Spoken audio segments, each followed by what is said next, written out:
The Dancing Plague of 1518. July 1518 dawned like any summer day in Strasbourg. Sunlight trickling through narrow streets, merchants hawking wares in the market, and townsfolk going about their routines. Yet beneath the bustle lay unease. Years of poor harvests had drained grain stores. Outbreaks of disease whispered through alleys, and religious conflict fanned anxiety. In this tinderbox of desperation, an inexplicable spark would ignite. One woman, gripped by an unstoppable urge, stepped into the square and began to dance herself toward oblivion, and she would not dance alone. Frau Trophäa, a quiet widow, left home on July 14th carrying baskets of produce. Instead of setting up her stall, she tapped a foot, then both feet, before breaking into an urgent, spinning dance. Onlookers exchanged puzzled glances as she ignored food, rest, and aid. By sunset, she collapsed from exhaustion. Before dawn, she returned, compelled by a force she could neither name nor resist. Within days, 33 more town residents, artisans, laborers, even members of the elite, joined her. Witnesses spoke of dancers leaping, twisting, and crying out in equal parts ecstasy and agony. Some laughed deliriously.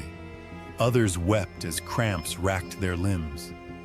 Local physicians, baffled, blamed a heated humoral imbalance, prescribing bloodletting and herbal balms. Yet every remedy failed, and sometimes seemed to stoke the frenzy.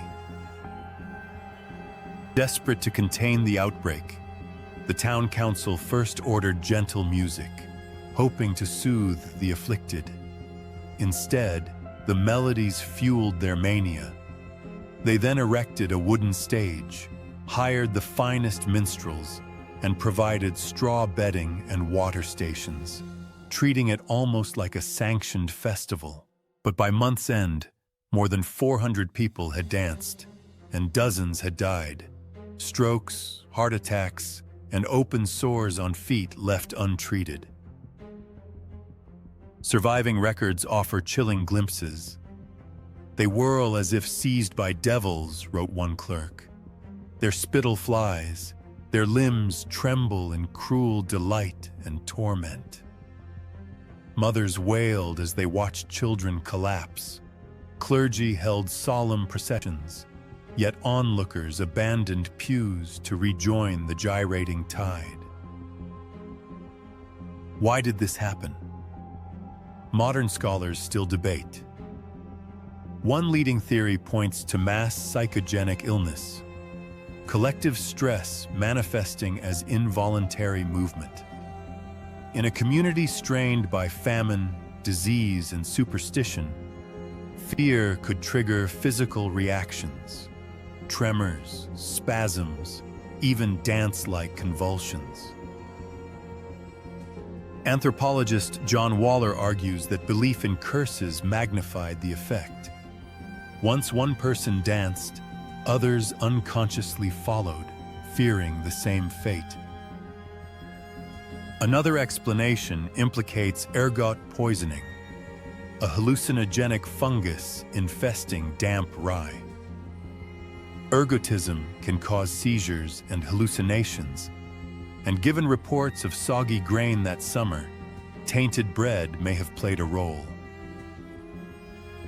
Yet pure ergotism typically brings agonizing spasms and gangrene, not coordinated rhythmic movements, and similar outbreaks across Europe suggest a social, not purely biochemical phenomenon.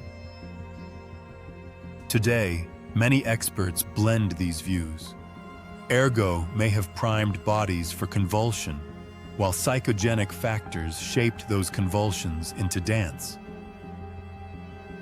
In medieval Strasbourg, where physical and spiritual realms intertwined, Symptoms were interpreted through a supernatural lens.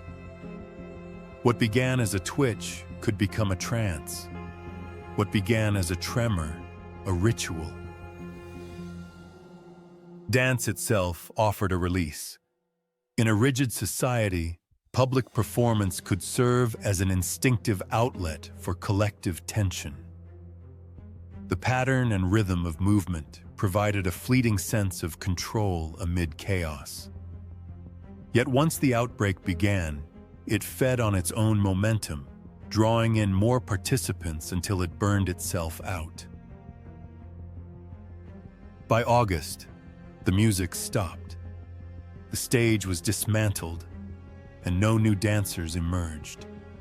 Survivors returned to daily life, bearing both physical scars, lingering stiffness, foot injuries, and haunting dreams of phantom drum beats in the night. In the aftermath, Strasbourg tightened grain inspections and expanded relief for the hungry. Clergy credited divine mercy and ordered new fasts and prayers. But the episode left a deeper legacy, a testament to the power of shared emotion and how communal belief can manifest in physical action. Think of today's viral challenges and flash mobs. We watch thousands move in unison, sometimes by choice, sometimes under peer pressure. The line between voluntary participation and involuntary mimicry can be astonishingly thin. When a crowd moves as one, whether in celebration or panic, it taps into primal, collective impulses. The dancing plague of 1518 isn't just a medieval oddity. It's a mirror held up to our own age. When many move together, whether to music or memes, who among us can be certain we lead each step rather than follow an irresistible, unseen rhythm? If you enjoyed this journey, hit subscribe, share your theory below, and join us next time on Vault of Forgotten Mysteries, where the past is never quite finished.